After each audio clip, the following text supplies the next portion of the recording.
Aunty जी, आप जाओ और मानो चिड़िया से 2 दाने ही उधार मांग लाओ। अगर मुझे आज दाने ना मिले तो मैं भूख से मर जाऊंगी। बबली, ये बारिशें भी कई दिनों से रुक गई हैं। अब तो मुझे शर्म आती है। मैं कैसे बार बार चिड़िया के घर दाना मांगने जाऊं? बंटी जी, चिड़िया बहुत दयालु है, वो किसी को भी खाली पंखों नहीं लौटाती। तेज बारिश में बंटी कबूतर छाता लिए अपने घर से निकलता है और मानो चिड़िया के घर पर जाकर दरवाजे पर दस्तक देता है। चिड़िया बहन, मैं हूँ बंटी कबूतर, दरवाजा खोलो। कबूतर भैया, मैं अभी आती हूँ। मानो चिड़िया अपने बच्चों को भोजन दे रही थी। वो अपने बच्चों को भोजन देती है और दरवाजा खोलती है। क्या हुआ कबूतर भैया, इतनी तेज बारिश में कैसे आना हुआ? मानो बहन, मुझे कहते हुए शर्म आती है। मैं फिर से दाना मांगने आया हूँ। कोई बात नहीं कबूतर भैया, आपको दाना चाहिए, मैं अभी ला कर देती हूँ। फिर मानो चिड़िया घर में जाती है और एक पोटली में दाने भरकर कबूतर को ला कर देती है। कबूतर भैया, जब तक मेरे पास अनाज है मैं किसी पक्षी को भी अपने घर से खाली नहीं मोड़ूंगी। लेकिन हाँ, जब मेरे पास दाने खत्म हो गए तो देखा जाएगा। मानो बहन, आप बहुत दयालु हो और समझदार भी। जब हम सब पक्षी अपनी मस्तियों में घूमते तो आपने मेहनत की और आपने उन दिनों दाना जमा कर लिया। अगर हम सब पक्षियों ने भी तुम्हारी तरह दाना जमा किया होता तो आज हम इतनी मुश्किल में ना होते। फिर कबूतर मानो चिड़िया का धन्यवाद करते हुए दाना लेकर वहाँ से चला जाता है। बिजली कभी कबूतर को अपनी खिड़की से दाना लेकर जाते हुए देख रही थी। बादल जी उठो, वो देखो वो गया कबूतर, आज फिर चिड़िया से दाना लेकर जा रहा है। तुम भी जाओ और दाना लेकर आओ। कहीं ऐसा ना हो कि वो चिड़िया सारा दाना बांट दे और हम बारिशों के दिनों में भूखे रह जाएं। तुम चिंता नहीं करो, चिड़िया के घर में ढेर सारा दाना है। जितनी भी बारिशें हो, दाना कभी खत्म नहीं होगा। वो छोटी सी चिड़िया न जाने इतने काम कैसे कर लेती है। बिजली, मेरे पिता कहते थे जो मेहनत करता है वही कामयाब होता है। उसने देखो मेहनत की और दाना जमा किया और अब बारिशों के दिनों में वो सबकी मदद भी कर रही है। फिर बादल कौवा छाता लिए अपने घर से निकलता है और चिड़िया के दरवाजे पर जाकर दस्तक देता है। मानो बहन, मेरी प्यारी बहन, दरवाजा खोलो, मैं हूँ बादल कौवा। फिर मानो चिड़िया जल्दी से दरवाजा खोलती है। बादल भैया, चावल लेंगे या मकई का भुट्टा? जो भी मिल जाए, ऐसे मौसम में भला कहाँ से और दाना मिलेगा। जो भी मिल जाएगा वही खा लेंगे। फिर मानो चिड़िया 2 मकई के भुट्टे लाती है और बादल कौवे को दे देती है। ये लो बादल भैया, ये बहुत मजे के भुट्टे हैं, एक बार खाओगे तो याद रखोगे।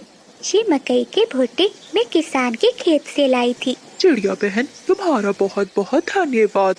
ये तो शुक्र है ऊपर वाले का कि तुम हमारी पड़ोसन हो, वरना ऐसी बारिश में हम तो भूखे ही मर जाते। फिर बादल कौवा मकई के भुट्टे उठाता है और अपने घर की ओर चला जाता है। बादल जी, ये मकई का भुट्टा तो बहुत स्वादिष्ट है। क्या चिड़िया के घर में ऐसे और भी भुट्टे थे? होगी, मुझे क्या पता, मैं घर में थोड़ी ना गया था। बादल जी, हम कितनी बार चिड़िया से दाना मांग मांग कर खाएंगे। कुछ दिनों तक तो वो हमें दाना भी नहीं देगी। क्यों ना आज रात हम चिड़िया का सारा दाना ही चुरा लें। लेकिन बिजली, ये बहुत मुश्किल है। चिड़िया दरवाजे की कुंडी लगाकर सोती है। बादल जी, तुम कोई छोटे मामूली चोर थोड़ी ना हो, तुम भी तो पूरे जंगल के बड़े चोर हो। भला तुम्हारे लिए चिड़िया के घर में घुसना कौन सा मुश्किल काम है? ये तो तुम सच कह रही हो बिजली, मुश्किल है लेकिन नामुमकिन नहीं। ठीक है, आज रात तैयार रहना, हम कुछ न कुछ करेंगे। बच्चों, घर में सूखी लकड़ियाँ खत्म हो गई हैं और बारिश भी हो रही है। ऐसी ठंड में तो हम रात को कैसे सो पाएंगे? आप दोनों घर में ही बैठो, मैं अभी जंगल से कुछ सूखी लकड़ियाँ ढूंढ कर लाती हूँ। फिर मानो चिड़िया अपना छाता लिए घर से निकलती है। वो घने जंगल में जाती है जहाँ एक पेड़ के नीचे उसे कुछ सूखी लकड़ियाँ मिल जाती हैं। वो लकड़ियाँ उठा ही रही थी कि उसे किसी पक्षी के रोने की आवाज सुनाई देती है। मानो चिड़िया जरा आगे होकर देखती है, वहाँ एक तोती बैठी रो रही थी। मेरे बच्चे भूखे हैं और मेरे घोंसले में एक भी दाना नहीं है, मैं क्या करूँ? ऊपर वाले, इससे अच्छा था कि तू मुझे अपने पास ही बुला लेता। मैं अपने बच्चों को भूखा नहीं देख सकती। मानो चिड़िया तोती के पास जाती है। तोती बहन, आप ऐसे क्यों रो रही हैं? चलिए आप मेरे साथ चले, मैं आपको दाना देती हूँ। ये सुनकर तोती खुश हो जाती है। लेकिन ऐसी तेज बारिश में आप मुझे दाना कहाँ से देंगी?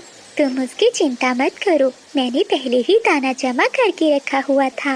फिर मानो चिड़िया तोती को अपने साथ अपने घर में ले जाती है और कुछ अनाज उसे एक पोटली में डालकर दे देती है।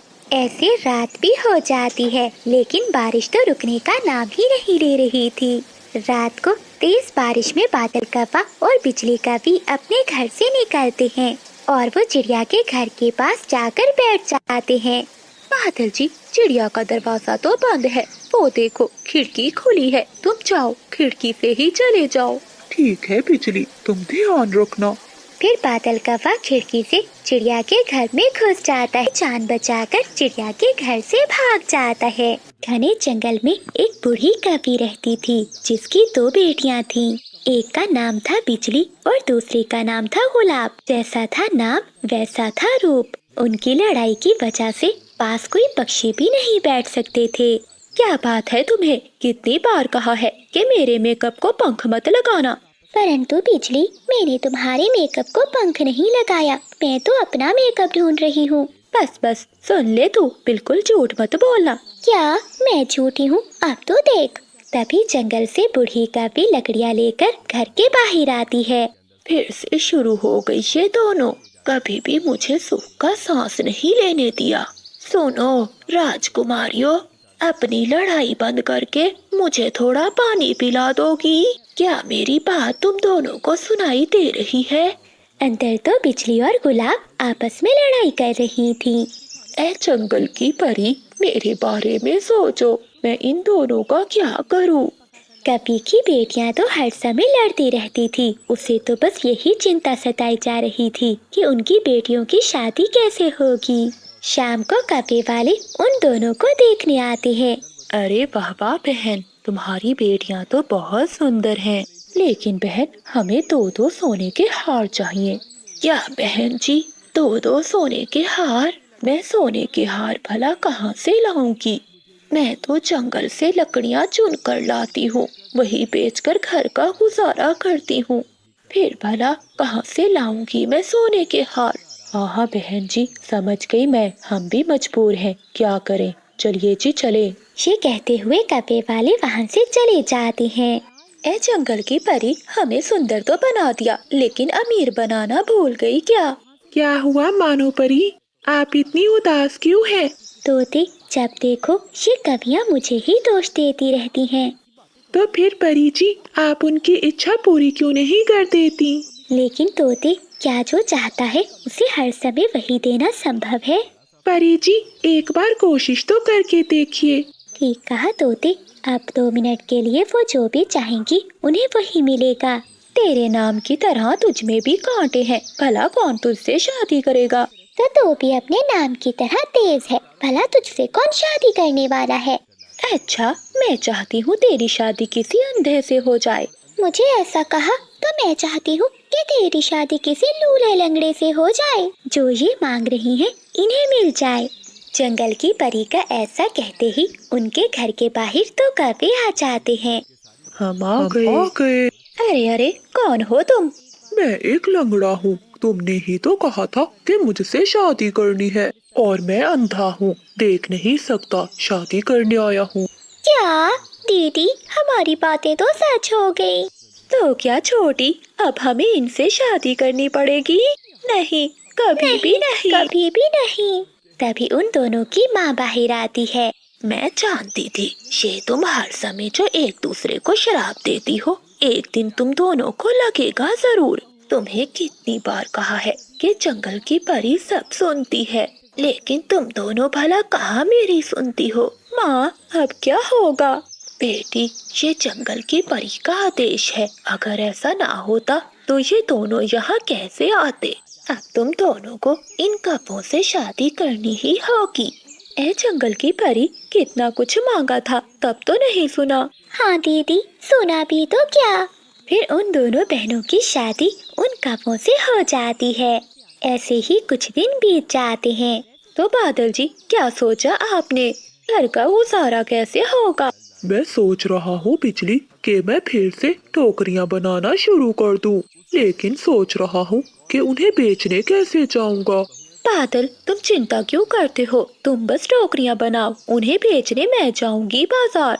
ये तो बहुत अच्छा है। पता है, मेरी बनाई हुई टोकरियों की बहुत तारीफें करते हैं जंगल में। दूसरी ओर गुलाबी अपने पति से कहती है, प्रेम जी पी लीजिए चाय और मुझे बताइए कि क्या सोचा है आपने। मैंने सोच लिया है कि अब हम खेत में जाएंगे और अपनी फसल उगाएंगे।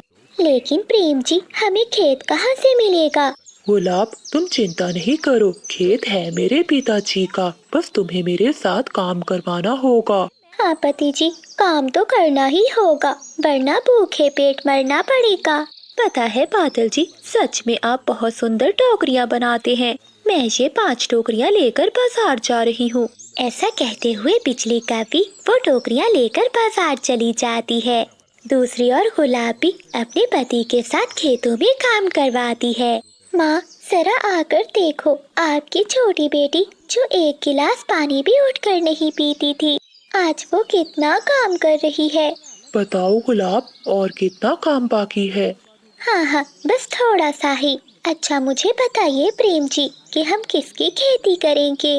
मेरे पिताजी कहते थे कि कभी इस मिट्टी में सोना उगता था।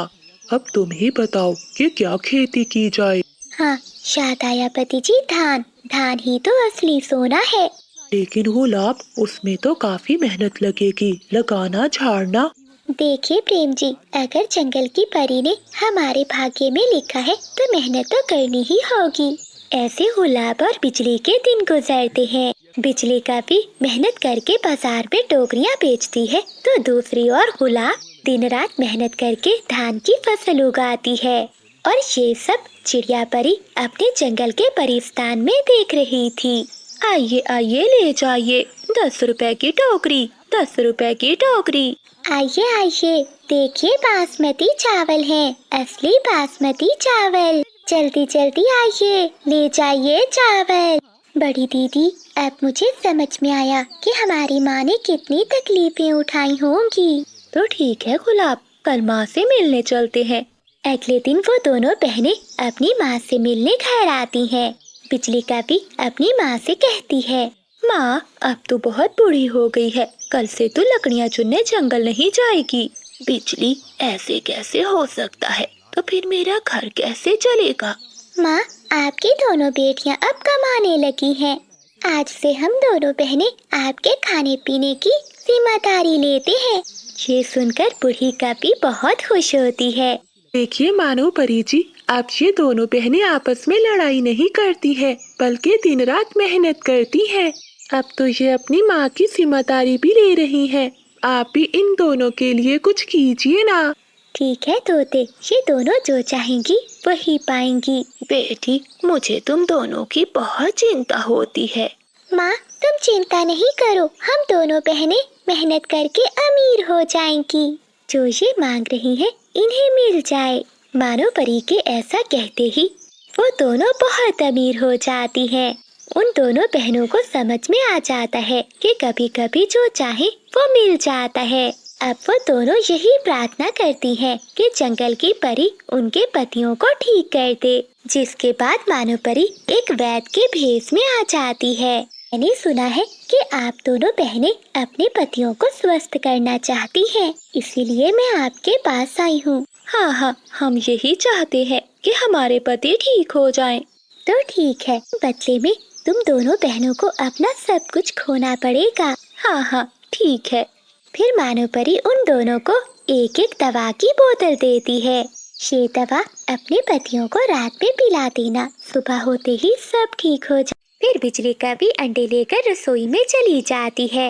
मैंने बिजली को बोल तो दिया कि मुर्गी को साफ करता हूँ, लेकिन मैं कैसे करूँगा साफ? ऐसा सोचते हुए बादल का पा अपनी मुर्गी उठाता है और नदी पर जाता है। मेरी प्यारी मुर्गी, आज मैं तुझे इतना साफ करूंगा कि तू खुद को भी नहीं पहचान पाएगी। इतना सोचते हुए बादल कौवा मुर्गी को नदी में डुबकी लगवाने लगता है। डुबकी लगवाते लगवाते मुर्गी तो मर जाती है। है ये क्या, मेरी मुर्गी, मेरी प्यारी मुर्गी तो मर गई। अब मेरा क्या होगा? फिर बादल कौवा अपनी मरी हुई मुर्गी लेकर घर आता है। क्या हुआ पति जी, आप ऐसे रो क्यों रहे हैं? और ये हमारी मुर्गी को क्या हो गया? किसने मारा हमारी मुर्गी को? फिर बादल कौवा बिजली को सारी बात बताता है। अरे, तुम में थोड़ा बहुत दिमाग है कि नहीं? वो दोनों आपस में बातें कर ही रहे होते हैं कि तभी वहाँ भोला कौवा आ जाता है। अरे क्या बात है बादल, तेरे घर से तो बहुत शोर हो रहा है। भूरे कौवे को देखकर वो दोनों पति पत्नी रोने का नाटक करने लगते हैं। क्या हुआ बादल, तुम रो क्यों रहे हो? भोला यार, मैंने सोचा था कि अपनी मुर्गी बेचकर मैं तुम्हारे पैसे लौटा दूंगा, लेकिन देखो मेरी मुर्गी मर गई। इतना बोलकर बादल कौवा जोर जोर से रोने लगता है। अपनी फिक्र करो बादल, मेरे पैसे तुम बाद में लौटा देना। इतना कहते हुए भूरा कौवा जाने लगता है तो बादल कौवा उसे रोकता है। भूरे यार, मुझे 500 और उधारा दे दो, मैं बाकी पैसों के साथ तुम्हें लौटा दूंगा। चुप कर जा बादल, ये ले 500। अगर तुम्हें किसी और चीज की जरूरत हो तो मुझे बताना। इतना कहकर भूरा कौवा वहाँ से चला जाता है। देखा बिजली, मेरी एक्टिंग करने से ही तो पूरा हमें और पैसे देकर चला गया है। अच्छा, वो सब तो ठीक है, अब इस मरी हुई मुर्गी का क्या करोगे? मेरे पास इसका भी उपाय है, तुम मुर्गी को अच्छे से साफ करो, मैं आता हूँ। पर अब तुम क्या करना चाहते हो? बस तू देखती जा, मुर्गी बेकार भी नहीं जाएगी और आज शाम की दावत भी हो जाएगी। मैं नहीं खाने वाली ये मरी हुई मुर्गी। तुझे खिला भी कौन रहा है, मेरी बात सुन। फिर बादल कौवा बिजली कौवे के कान में कुछ कहता है। ठीक है पति जी, जैसा आपने कहा मैं वैसा ही करती हूँ। तो ठीक है, तू तैयारी कर, मैं थोड़ी देर में आता हूँ। इतना कहते हुए बादल कौवा बाहर अपने उल्लू दोस्तों के पास चला जाता है। उल्लू दोस्तों, तुम कहते हो ना कि मैंने अपनी शादी की दावत नहीं दी, तो आज तुम सबको मेरी तरफ से पार्टी है। अरे ये तुम क्या कह रहे हो? मैं सच कह रहा हूँ छोटे उल्लू। छोटे, मुझे लगता है बादल की लॉटरी लगी होगी। नहीं नहीं बड़े उल्लू, बस तेरी भाभी का आज जन्मदिन है, इसीलिए पार्टी दे रहा हूँ। हाँ हाँ, अगर ऐसी बात है तो हम जरूर आएंगे। ठीक है बड़े उल्लू, लेकिन इस बात का ख्याल रखना, खाली पंख मत आना, तुम्हारी भाभी को तो पता चले कि मेरे दोस्त कितने अमीर हैं।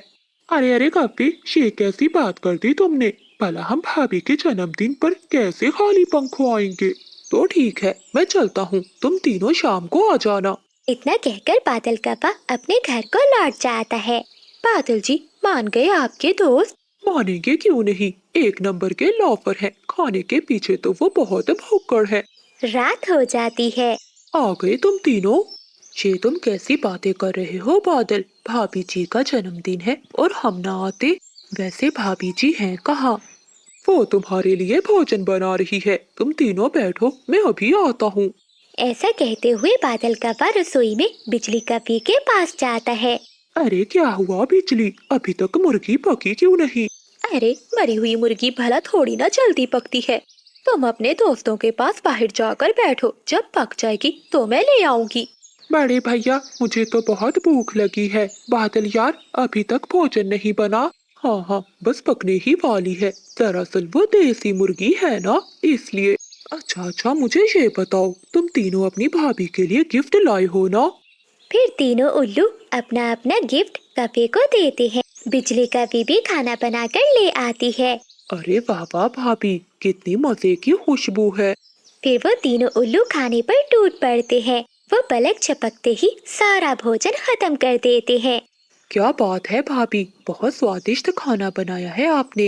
बड़े भैया, मैंने तो पहली बार इतनी स्वादिष्ट मुर्गी खाई है। वो उल्लू ऐसा बोल ही रहे थे कि उनके पेट से गुड़गुड़ की आवाजें आने लगती हैं। फिर वो तीनों वहाँ से भागते हैं। तभी भूरा कौवा वहाँ आता है। क्या बात है बादल, मैंने सुना है कि तू जंगल के पक्षियों की दावत करता फिर रहा है, मेरे पैसे तो तुमसे दे नहीं हो रहे। नहीं नहीं भूरे यार, ये बात नहीं है। बादल ने इतना कहा ही था कि उसके तीनों दोस्त वहाँ आ जाते हैं। अरे काफी, ये कैसी मुर्गी खिला दी तुमने हमें? जब से खाई है पेट में बहुत जोरों का दर्द हो रहा है। बता, कितने दिन पुरानी थी वो मुर्गी? उन सब की बातें सुनकर भूरा कौवा बोलता है। कौन सी मुर्गी भाई? जहाँ तक मुझे पता है आज सुबह ही तो बादल की मुर्गी मर गई थी। क्या? भैया देखो, इसने हमें मरी हुई मुर्गी खिलाई। ऐसा बोलते हुए वो तीनों उल्लू बादल कौवे की पिटाई करने लगते हैं।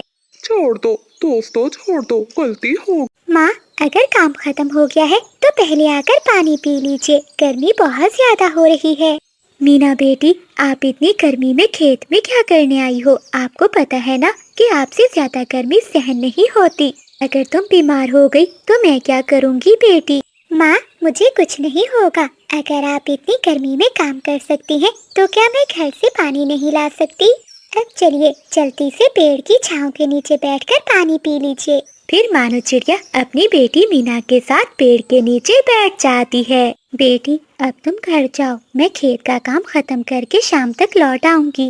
नहीं माँ, अब आप भी मेरे साथ घर चलिए। आपके बिना मेरा मन नहीं लगता। भला मैं घर पर अकेले क्या करूँगी? बेटी, तुम तो जानती हो कि तुम्हारे पिता अब इस दुनिया में नहीं है। मुझे ही अब तुम्हारा ख्याल रखना है। और इस साल तो हमने खेत में टमाटर की खेती की है।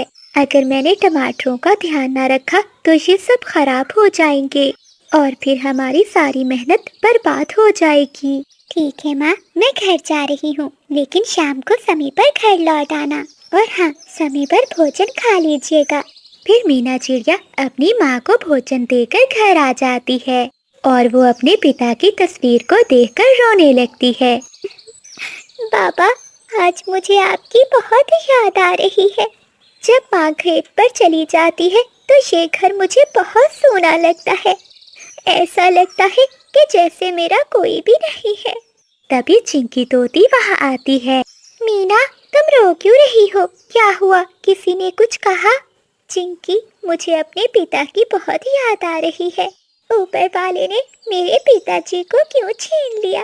देखो मीना, हर किसी को ये दुनिया छोड़कर जाना ही होता है। मीना, तुम्हें बुरा ना लगे इसलिए तो मैं रोज तुम्हारे पास आती हूँ। चिंकी मीना की बहुत अच्छी दोस्त थी। वो हर रोज उसे मिलने घर आया करती थी। मीना, तुमने पढ़ाई क्यों छोड़ दी? तुम्हारा तो सपना था ना डॉक्टर बनने का। चिंकी, अब मैं तुम्हें क्या बताऊं, घर की मजबूरियां हमेशा सपनों को तोड़ देती हैं। तुम्हें तो पता है, डॉक्टर की पढ़ाई करने के लिए मुझे विदेश के जंगल में जाना होगा, लेकिन घर के हालात का भी तुम्हें पता है। मैं माँ पर और ज्यादा बोझ नहीं बनना चाहती, इसी कारण मैंने अपनी पढ़ाई छोड़ दी। मीना, अगर तू कहे तो मैं अपने पिताजी से बात करके तेरी मदद करवा सकती हूँ। नहीं चिंकी, हम पहले ही तुम्हारे पिता से बहुत मदद ले चुके हैं। ठीक है मीना, मैं चलती हूँ, मैं तुमसे मिलने आती रहूंगी। ऐसा कहते हुए चिंकी तोती वहाँ से चली जाती है। शाम हो जाती है, मानो चिड़िया भी अपने खेत से लौट आती है। मीना अपनी माँ को भोजन देती है। मीना, अगर तुम्हें बुरा ना लगे तो क्या मैं तुमसे एक बात कर सकती हूँ? जी जी माँ, कहिए, भला मैं आपकी बातों का क्यों बुरा मानूंगी? बेटी, अब तू बड़ी हो गई है, मुझे लगता है कि तुम्हारी शादी कर देनी चाहिए। माँ, ये आप क्या कह रही हो? मुझे शादी करने में अभी दिलचस्पी नहीं है और मैं आपको छोड़कर कहीं भी नहीं जाना चाहती। बेटी, मेरी बात को समझो, तुम्हें एक न एक दिन तो जाना ही है। अगर मुझे कुछ हो गया तो तेरी शादी कैसे हो पाएगी? लेकिन माँ, मेरे जाने के बाद आपका ख्याल कौन रखेगा? बेटी, तुम मेरी चिंता ना करो, हमारी पड़ोसन कबूतरी है ना, वो मेरा ख्याल रखेगी। ठीक है माँ, जैसे आपको ठीक लगे। अगर आप मेरी शादी करना चाहती हैं तो मैं तैयार हूँ। फिर मानो चिड़िया बुलबुल के पास जाती है, जो जंगल में पक्षियों के रिश्ते करवाती थी। बुलबुल बहन, क्या तुम मेरी बेटी के लिए कोई अच्छा सा रिश्ता ढूंढ दोगी? हाँ हाँ चिड़िया बहन, क्यों नहीं। मेरी नज़र में एक चिड़ा है, वो चिड़ा बहुत अच्छा कमाता है। एक कवि ने उस चिड़े को पाला है, वही उसकी माँ है। रिश्ता तो बहुत अच्छा है, लेकिन एक समस्या है। क्या बात है बुलबुल बहन, बताइए मुझे। मानो बहन, तुम तो जानती हो आजकल के पक्षी दहेज की लालच करते हैं। अब तो जंगल में बिना दहेज के शादी करना संभव ही नहीं रहा। आप कहना क्या चाहती हैं? मैं समझी नहीं। बहन, चिड़े की माँ कव्वी ने दहेज में सोने का हार और सोने के झुमके मांगे हैं। अगर तुम ये सब नहीं दे सकती तो कोई और अच्छा रिश्ता ढूंढकर वो अपने बेटे की शादी कर देगी। बुलबुल बहन, अगर रिश्ता अच्छा है तो आप बात आगे बढ़ाइए। मैं ये सब देने के लिए तैयार हूँ। लेकिन मानो, तुम ये खरीदने के लिए पैसे कहाँ से लाओगी? बुलबुल बहन, मैंने अपने खेत में टमाटर की खेती की है। उन्हें बेचकर जो मुनाफा होगा और जो घर में बचे हुए पैसे हैं, मैं उनसे अपनी बेटी की शादी करूँगी। तो ठीक है मानो बहन, मैं ये रिश्ते की बात आगे चलाती हूँ। दहेज में सोने का हार और झुमके मिलने पर चंदू चिड़े की माँ बिजली कव्वी तैयार हो जाती है। फिर अगले ही दिन बुलबुल चंदू चिड़े और उसकी माँ को लेकर मानो चिड़िया के घर आती है। समधन जी, ये मेरा बेटा चंदू है। इसके पिता की एक दुर्घटना में मौत हो गई थी, तब से मैंने ही इसे पाला है। मेरा बेटा चंदू बहुत बड़े ऑफिस में नौकरी करता है। जी जी कव्वी बहन जी, मुझे आपका बेटा बहुत पसंद आया है। तो ठीक है समधन जी, मेरा बेटा भी आपकी बेटी से शादी करने के लिए तैयार है। लेकिन हाँ, आप अपना वादा ना भूल जाना। बहन जी, आप चिंता मत कीजिए। जैसे ही मेरे टमाटर बिक जाएंगे, मैं आपको दे दूंगी। तो ठीक है समधन जी, ये रिश्ता पक्का हुआ। कुछ ही दिनों बाद मानो चिड़िया अपनी बेटी मीना की धूमधाम से शादी कर देती है। बहू, आज मेरे शरीर में बहुत दर्द हो रहा है। मेरे लिए एक गिलास ठंडी ठंडी लस्सी बना दे, ताकि मेरे शरीर को सुकून मिल जाए। ठीक है माँ जी, मैं आपके लिए ठंडी ठंडी लस्सी बना कर आती हूँ। देखना, आपकी थकान चुटकियों में दूर हो जाएगी। अरे भाग्यवान, मेरे लिए भी लंच तैयार कर देना, मुझे देर हो रही है। ठीक है पति जी। फिर मीना चिड़िया रसोई में जाती है। वो अपनी सास के लिए लस्सी बनाती है और अपने पति के लिए भोजन। फिर मीना चिड़िया का पति भोजन खाकर काम पर चला जाता है। चिंकी तोती की माँ सवित्री मानो चिड़िया के पास जाती है। अरे क्या हुआ मानो, तुम ऐसे मुंह लटका कर क्यों बैठी हो?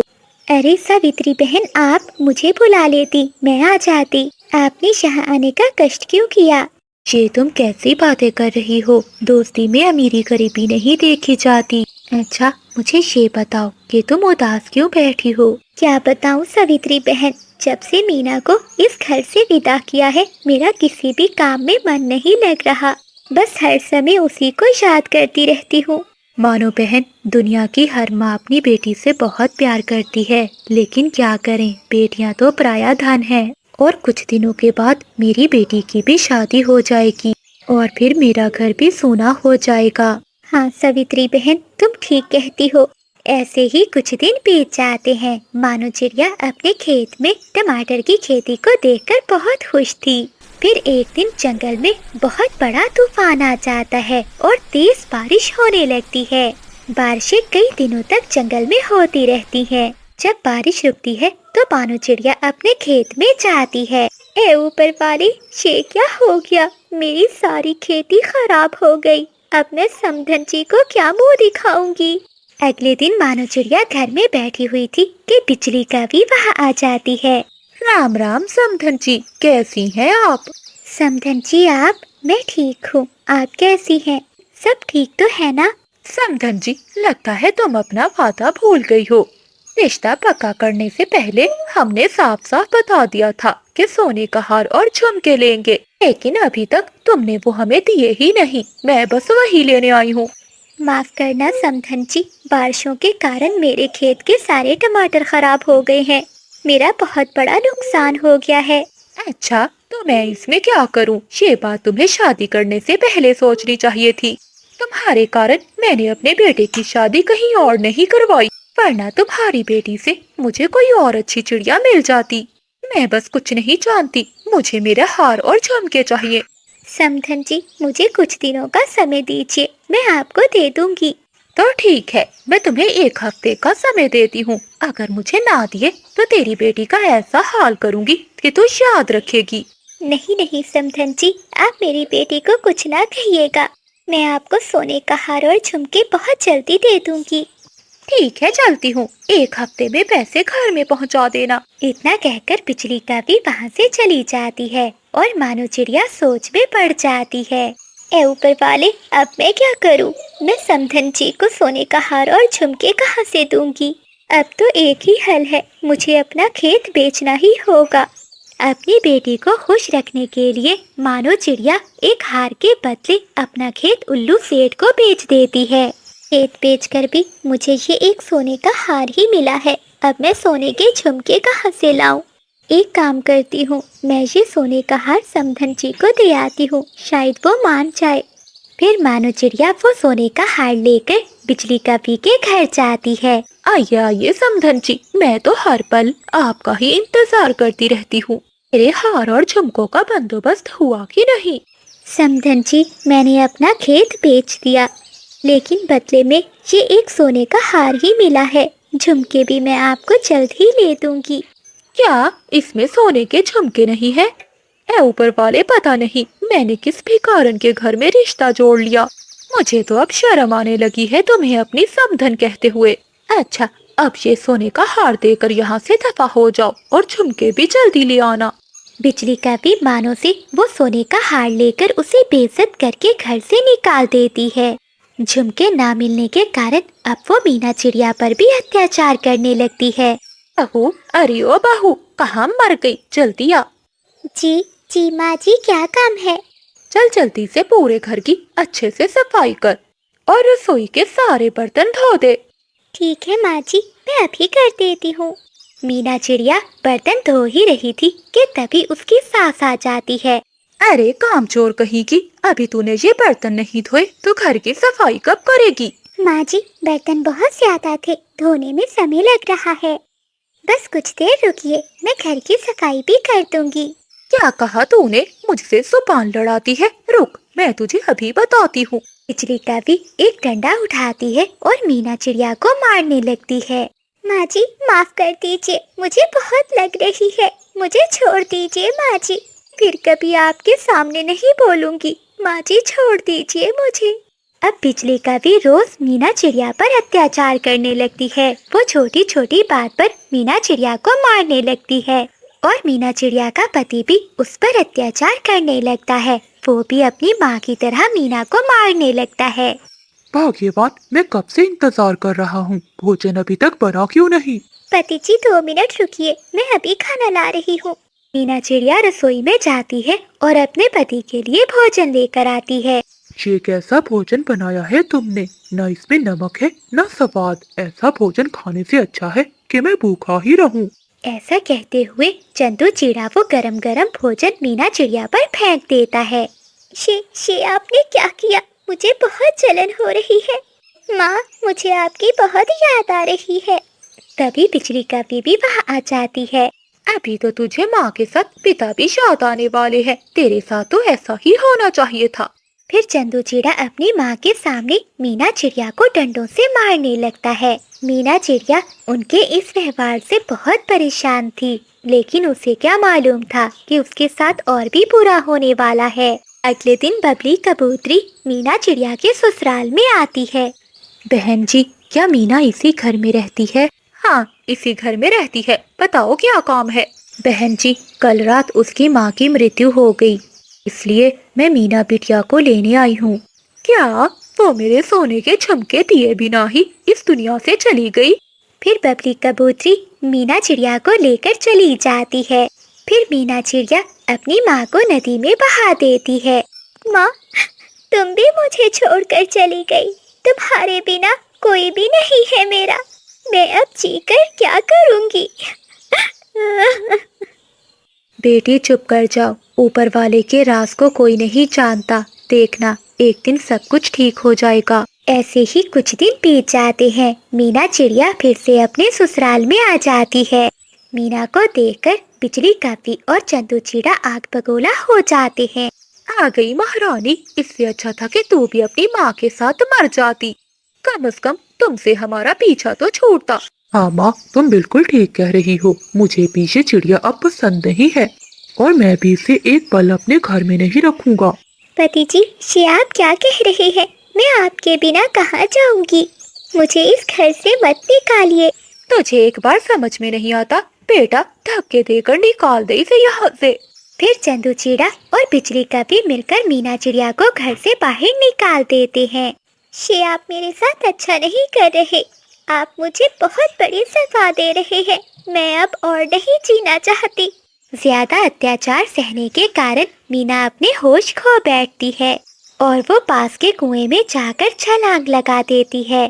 कुछ पक्षी मीना चिड़िया को बचाने कुएं के पास आते हैं, लेकिन बहुत देर हो चुकी थी। मीना अब इस दुनिया को छोड़कर जा चुकी थी। माँ, आज कितने दिनों बाद मैं अपनी दोस्त और उसकी माँ से मिलने जा रही हूँ। हाँ बेटी, मुझे भी मानो बहन से मिलना है। चिंकी तोती और उसकी माँ मीना के घर की ओर जा ही रही थी कि रास्ते में वो भीड़ देखकर रुक जाती है। रुकिए माँ, इस कुएं के पास इतनी भीड़ क्यों लगी है? फिर चिंकी तोती और उसकी माँ कुएं के पास जाती है। कुएं के पास मीना को मरा हुआ देखकर वो बहुत हैरान होती है।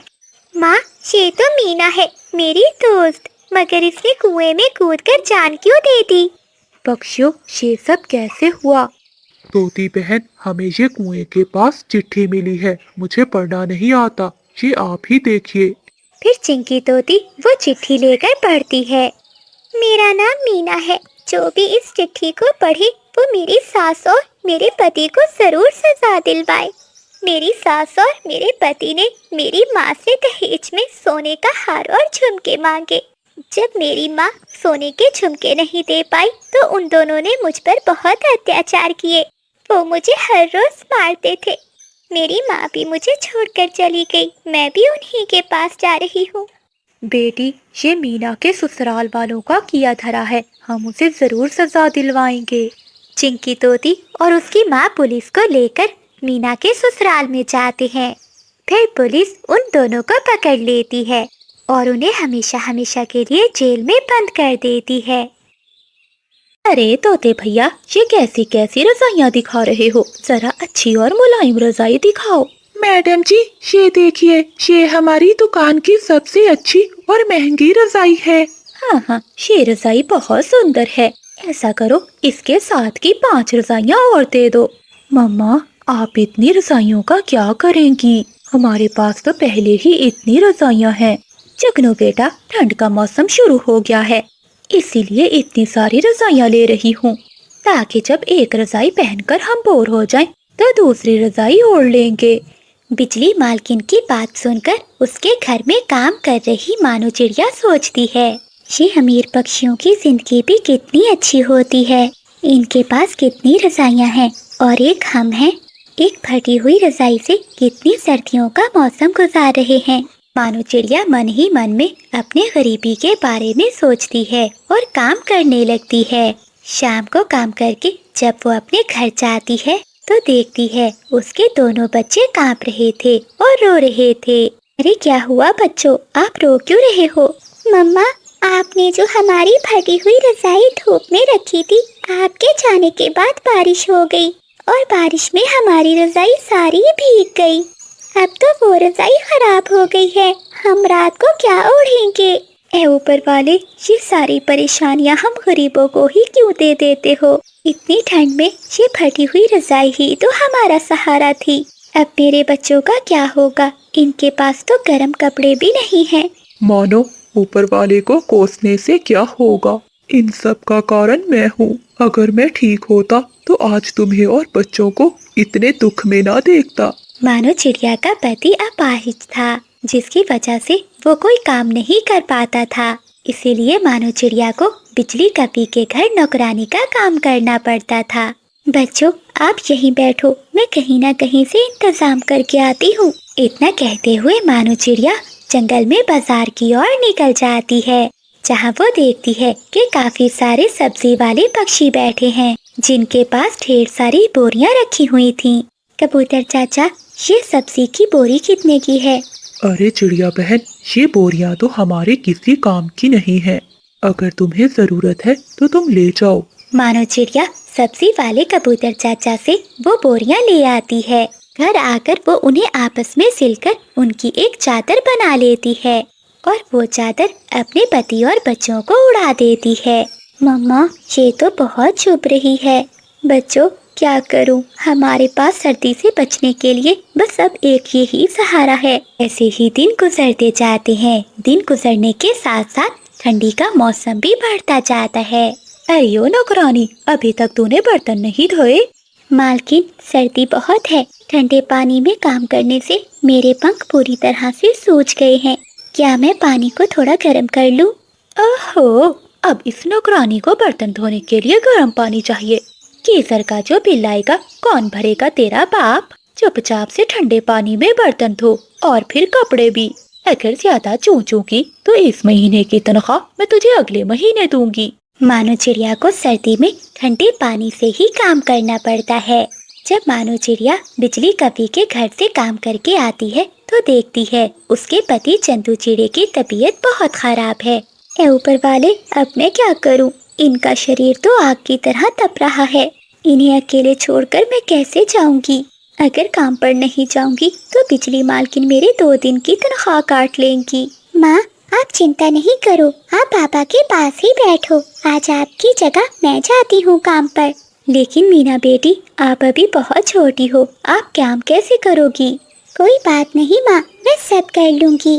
आपको देख देख कर मैं सब काम सीख गई हूँ। फिर अगले दिन मानो चिड़िया की बेटी मीना चिड़िया काम पर जाती है। एक तो नौकरों के बहाने खत्म ही नहीं होते। सुन ले ओए मीना, अगर घर की कोई चीज भी टूटी तो मुझसे बुरा कोई भी नहीं होगा। मालकिन, आप चिंता नहीं कीजिए, मुझे माँ ने सब बता दिया है और काम भी सिखा दिया है। न कहते हुए मानो चिड़िया की छोटी बेटी घर के सारे काम करने लगती है। तभी मीना चिड़िया जुगनू के कमरे में जाती है और वो देखती है। मुन्नी बहन, देखो हमारी रजाई कितनी गर्म है और ऐसी ठंड में मूंगफली खाने का कितना मजा आ रहा है। हाँ भैया, और आपको पता है मम्मा इस बार मुझे बहुत अच्छे अच्छे फ्रॉक्स लेकर देने वाली है। बच्चों को देखकर मीना चिड़िया का मन भी ललचाता है और उसका दिल भी मूंगफली खाने को करता है। वो जुगनू कवि और मुन्नी कवि के पास जाती है। मुझे भी थोड़ी सी मूंगफली दे दो, मैंने सुबह से कुछ भी नहीं खाया है। छी छी, तुम कितनी गंदी हो, दूर जाओ। और तुम्हारी हिम्मत कैसे हुई हमारे कमरे